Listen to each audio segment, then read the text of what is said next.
আসসালামু আলাইকুম। আর ভাইয়া আপা বুঝেরা না বেগুন ভালো আছেন জানাই আসি বা ঈদের ছুটি ঘরে আজ ডিউটিতে আইসি 3 দিনের ছুটি খাইছি।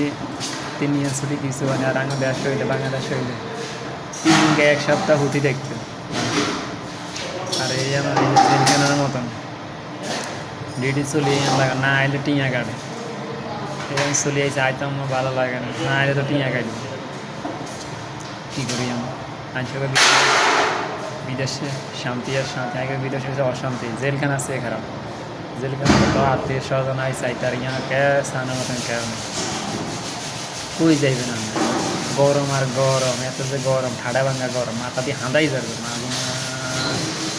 এই যখন বেড়ে অন মন 30 ডিগ্রি গরম বুঝলেন এই আর অবস্থা কী করি আমার মনের কথা খানা এরকম ভালো থাকেন। আসসালামু আলাইকুম।